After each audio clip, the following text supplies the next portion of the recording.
Yeah, I mean, for us it was really special and really important to be in front row today because especially we had a really good pace during all the weekend.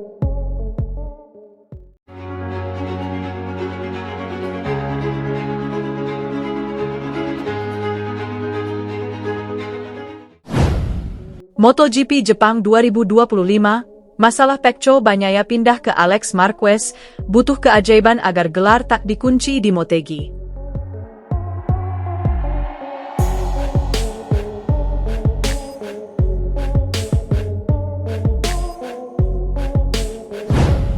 Bencana menjadi kata yang dipilih pembalap BK8 Gresini Racing, Alex Marquez, untuk mendeskripsikan hari pertama yang jauh dari harapan. Alex Marquez wajar untuk gregetan. Sebab, ketika dia butuh hasil di atas rata-rata, motor Ducati Desmosedici EP24 yang dia tunggangi sedang sulit diajak bekerja sama. Marquez mudah menempati peringkat ke-15 dalam catatan waktu lap tercepat pada latihan MotoGP Jepang di Mobility Resort Motegi, Jepang, Jumat, 26 September 2025. Ini membuat Alex untuk pertama kalinya dalam musim ini gagal lolos langsung ke kualifikasi 2 yang mana syaratnya 10 besar di sesi latihan. Tinggal kakaknya yang juga rival terbesarnya yaitu Marc Marquez, Ducati Lenovo, yang masih tanpa celah dalam prakualifikasi hingga seri ke-17 ini. Pagi ini adalah bencana, ucapnya merujuk latihan bebas pertama yang mana dia juga di posisi ke-15, dilansir bolasport.com dari crash.net. Tidak begitu bencana di siang hari, latihan, saya akan bilang begitu karena setidaknya kami punya hal-hal positif dalam time attack dengan ban lunak. Alex tak dapat meningkatkan waktu lapnya pada run terakhir. Selain momen hampir terjatuh saat lap cepat, dia mengaku kurang beruntung dengan bendera kuning. Di luar itu, biang keladi dari penurunan Alex adalah sensasi buruk pada ban depan motornya. Saya tidak bisa menghentikan motornya dan kesulitan di sana, terangnya. Motegi sendiri trek yang menuntut pengereman. Meski cukup positif, Alex menghadapi tantangan besar untuk memperpanjang peluangnya dalam perburuan gelar juara. Sebab, Marc cuma perlu menambah keunggulannya di klasemen atas Alex sebesar 3 poin lagi dalam 2 sesi balapan untuk menguncinya. 3 poin itu setara posisi ke-13 saat balapan utama. 3 poin juga selisih minimal antara para pembalap di 4 besar dalam Grand Prix race. Marc sebenarnya kesulitan pada awalnya tetapi masih bisa menembus 3 besar dalam latihan dengan lesatan di penghujung sesi. Kalau itu bisa jadi acuan, podium pun harga mati bagi Alex. Pasalnya dia harus selalu finish di depan kakaknya itu kalau mau aman. Menariknya, masalah yang dialami Alex adalah masalah yang dihadapi Francesco Bagnaia, rider Ducati Lenovo, musim ini. Kurangnya dukungan pada ujung depan motor Desmosedici EP25 dikeluhkan Bagnaia di tengah krisis yang mengubahnya dari pembalap tersukses Ducati menjadi nyaris penggembira. Bagnaia tampil kompetitif pada hari pertama MotoGP Jepang. Setelah memuncaki latihan bebas pertama, Nuvola Rossa sempat mencetak waktu lap tercepat dalam latihan sebelum berakhir di urutan ke-7. Saya merasa bagus. Saya bisa mengerem dengan baik, kata Bagnaia, dilansir dari gp1.com. Saya membuat sedikit perbandingan dari latihan bebas tahun lalu dan hari ini saya mengerem dengan sedikit lebih keras. Seperti pada 2024, saya posisi ke-1 saat latihan bebas pertama dan posisi ke-7 di sesi yang kedua, saya harap itu pertanda bagus. Situasi kontras lainnya terlihat dari bagaimana seluruh pembalap Ducati EP24 seperti Alex gagal menembus 10 besar latihan sementara penunggang EP25 berhasil semuanya.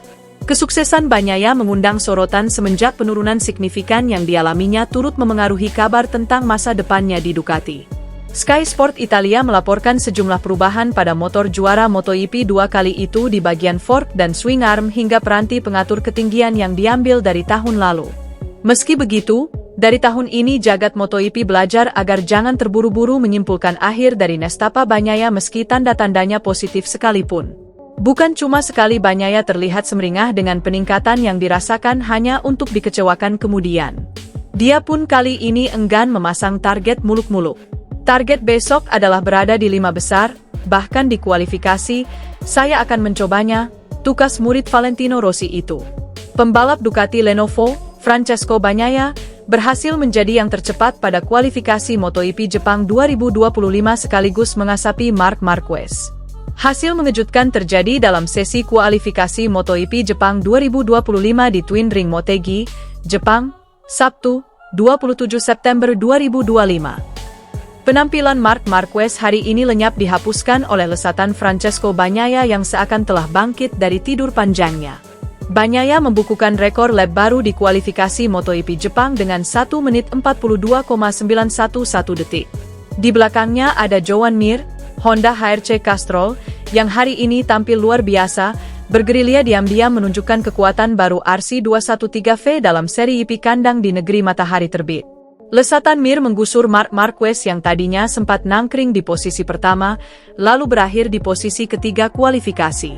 Sesi Q1 dibuka dengan perjuangan Alex Marquez, Gresini, yang harus merangkak dari babak pertama sesi kualifikasi. Ini kali pertama Alex Marquez gagal lolos langsung Q2 pada musim ini. Setelah sempat mencatatkan waktu lap tercepat, torehan itu segera terhapuskan oleh lesatan pembalap tuan rumah Ai Ogura dari Trackhouse Aprilia. Di saat bersamaan, Franco Morbidelli, VR46, juga tampil cepat bersaing dengan Fermin Aldeguer, Gresini. Namun Aldeguer terjatuh di tikungan 5, catatan waktunya tersalip Morbidelli yang melesat ke posisi pertama. Alex Marquez akhirnya berhasil memastikan lolos Q2 setelah berjuang keras merebut spot kedua milik Ogura di 30 detik terakhir sesi Q1. Memasuki sesi Q2, Alex Marquez, Marc Marquez, dan Francesco Bagnaia bersaing ketat menunjukkan pace yang hampir sama. Run pertama menunjukkan Marc dan Bagnaia sukses merebut posisi pertama dan kedua berurutan. Bagnaia melesat dengan 1 menit 43,341 detik untuk menggusur Marc Marquez. Marco Bezzecchi juga menggeliat. Kejutan terlihat dari duo Honda HRC Castrol, Joan Mir dan Luca Marini, yang juga sama-sama tampil cepat. Namun kejutan terbesar dilakukan Fabio Quartararo dari Monster Energy Yamaha yang diam-diam bercokol di peringkat 3. Pedro Acosta, KTM, tampak kembali ke garasi sejak awal sesi Q2, sampai menyisakan 8 menit terakhir, si hiu dari Mazzaron itu belum mencatatkan waktu lap kualifikasi. Menyisakan 2 menit terakhir, Marc, Raul Fernandez, dan Morbidelli bersaing untuk posisi pertama. Marc sempat huni posisi pertama, tapi dia segera tergusur Joan Mir yang membukukan 1 menit 43,003 detik sekaligus jadi rekor lap terbaru di Twin Ring Motegi. Namun, tak berselang lama, Bagnaia kembali muncul. Dia sukses menggusur Mir dengan 1 menit 42,911 detik.